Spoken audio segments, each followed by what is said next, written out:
Hello everyone, welcome to our channel Ednimian Tutorials.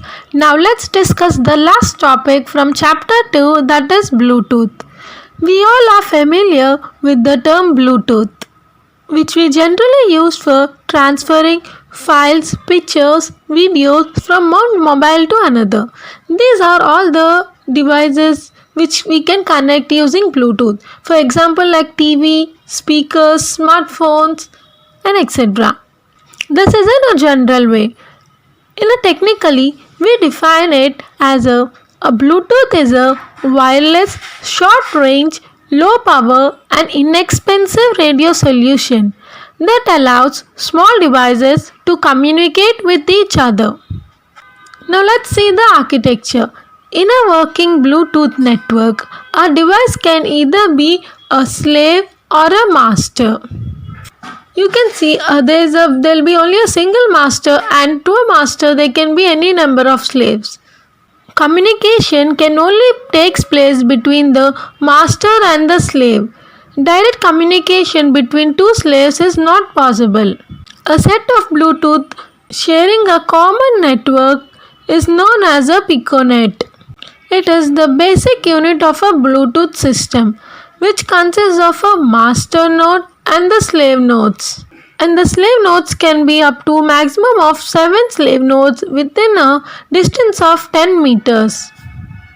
In this example, this consists of two piconets and these two piconets can be connected to form a scatter net. This is the bridge slave which connects the two piconets. What is a scatter net? It is an interconnected collection of piconets. This is called as a scatter net. And in this architecture, you can see some active slaves and some packet slaves. What are these? A packet slave is a device in a park state. Means it is known a park state when it is not participating in the piconet traffic. Whereas the active slave, it is defined active when it is actively participating in the transmission. Now let's see the Bluetooth applications. The first one is the synchronization.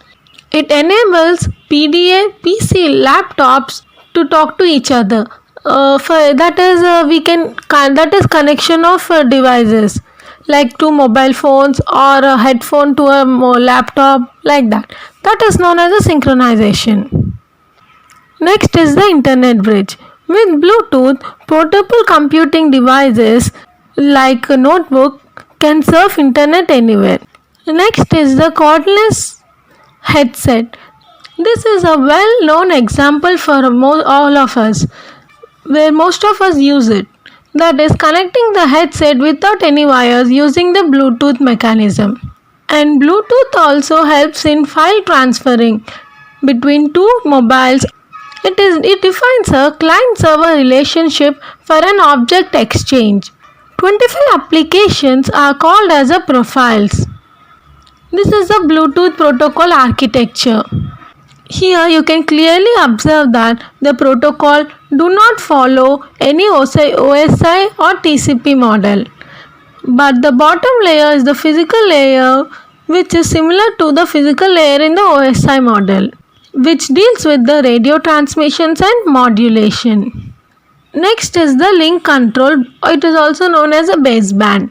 It is analogous to the MAC sub layer, but also includes the elements of the physical layer.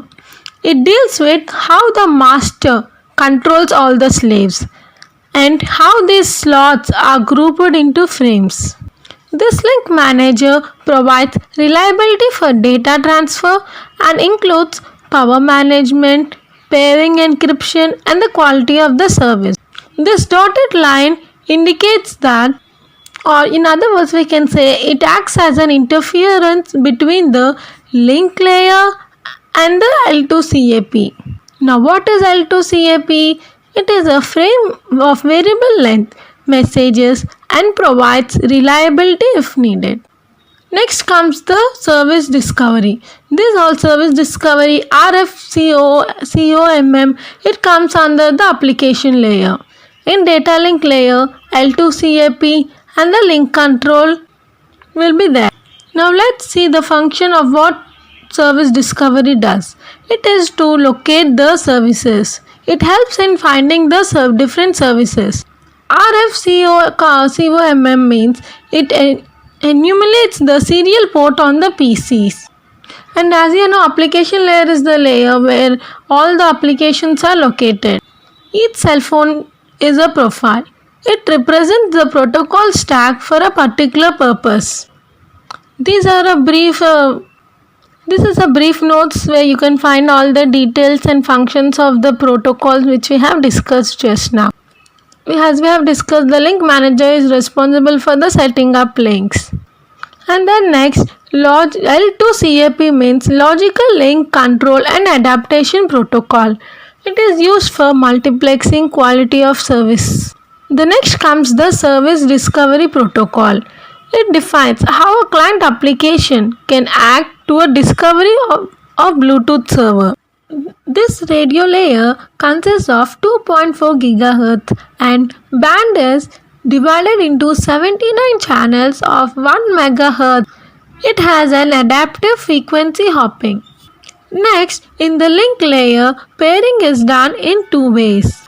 The first one follows the old pairing, where the same 4-digit number pin is compared in both devices. The second one is the secure simple pairing, where the user confirms both the devices whether they are displaying the same passkey or not. Once pairing is done, it sets up links. There are two types of links. The first one is the SCO, which is known as Synchronous Connection Oriented. There are two types. First one is SCOs and a second one is ACL, which means Asynchronous Connectionless. Here, it gets acknowledgement, whereas as it is a connectionless, it gets no acknowledgement. And here the frames are fixed. Here it is not fixed. And this SCO is a connection oriented. It is connectionless. Next we'll see the frame structure. It consists of three fields: access control, header and data field. Access control consists of the 72 bits. It defines the master node. It is used for synchronization and offset compensation. The next is followed by the header field, which is of 54 bits, and it is subdivided into 6 subfields. The first one is the address field, which consists of 3 bits. It contains one of the active slave's address. And next is type. It is of 4 bits. It identifies the packet type, like whether it is ACL, SCO or null. The next is followed by the F, which means flow. It is set to 1 bit when the slave buffer is full. Next is the acknowledgement. It is of 1 bit. It piggybacks the acknowledgement of a receiving frame. The next is followed by the sequence bit. It is of 1 bit. It is used for retransmitting and for checking whether the packets are in a order or not. The next is CRC, which is of 8 bits. It is used to check the integrity of the data. Here the entire 18-bit header is repeated 3 times. If all the 3 are same, the bit is accepted.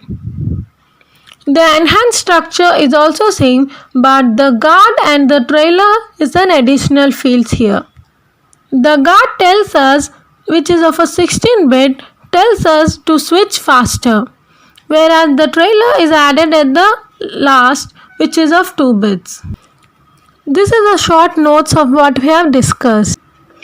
Thank you for watching. I hope you find this video very informative and hope you like it. So thank you.